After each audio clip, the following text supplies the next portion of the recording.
This time of year, we can all suffer from low energy and pains you've never felt before, but believe it or not, these ailments can be a simple fix. Besides, there's no time like the present to start the new year right by feeling your best.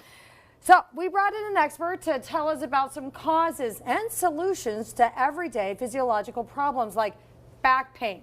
Here to explain is Dr. Joe. Welcome to the show, Dr. Joe. Thanks for having me. You know I had to say that. Absolutely. Okay, so I read all your research and your bio and went on your website, and you really believe and you treat people with back pain, headaches, all kinds of stuff that you think is caused by posture and other subjects that you're going to talk about. Well, I was going to talk a lot about posture today because it's one of the best things that we can do on our own to make a huge difference in the health of our back and in avoiding future injuries that we always hear about from older members of our family and things like that. When we maintain a healthy posture, it allows your body to distribute the pressure of working beyond the computer, all the things that we do throughout our day without having a wear and tear effect inside of our spine, which often leads to something like arthritis or disc disease. So there are ways to avoid that. And one of the best ways is to focus on maintaining really healthy posture. Tell us how to do that. Well, there's so many activities that we spend a lot of time doing. For example, being behind a computer at work for 8 hours a day, or driving in the car if you commute more than a half hour a day. And those are great areas for us to focus on really making a big difference in our posture and keeping good shape in our spine in order to prevent those kinds of problems that we were just talking about. So one of the things that we like to do in our office and at home as well is I have actually a standing desk where I do most of my work when I have to do paperwork or reports, things like that. And my assistant, she's always on the standing desk if she's not running around the office. That actually makes a really big difference because you have almost 3 times the loading in your lower back when you're sitting throughout the course of the day as compared to when you're standing. What is the proper way to sit? Because my back will start getting sore after a while. Right. Well, if you're going to be sitting for more than 10 or 15 minutes, then it is a good idea to pay attention to the way that you're sitting. And that would be to have your lower back supported. Something, for example, behind your lower back. That's why I make sure my set has lots of pillows, right? Absolutely. So like in the car, if you know you drive a lot, then it's great to have a lumbar support in your car with you that forces your back forward into a good healthy position.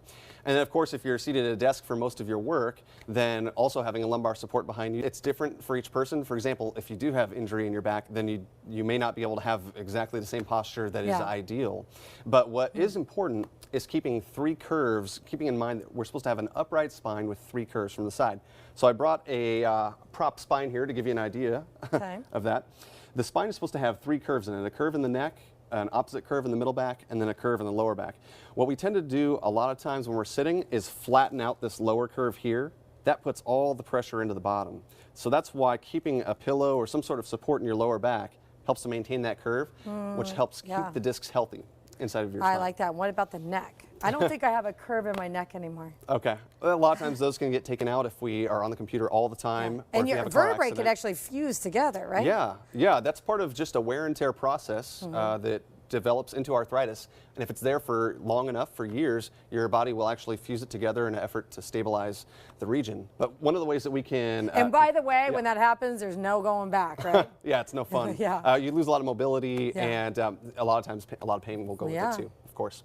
But a trick for all of the viewers is if you're on the computer a lot, which most of us are now, for hours at a time, if you're sitting at the desk, you want to have the screen at eye level, maybe even just a little bit above. 1, that helps maintain that curve, but 2, it stops all the tension from building right up here. I'm sure we all get a lot of tension in this upper area of our upper back.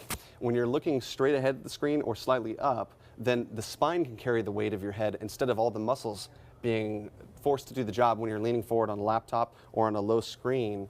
Doing that for hours takes its toll on the muscles. Okay, so what I've been told is that my shoulders go like this, and that's why I still have a lot of pain. The other muscles are trying to compensate. So I'm trying to develop my muscles so my shoulders go back, and I stretch out to do that.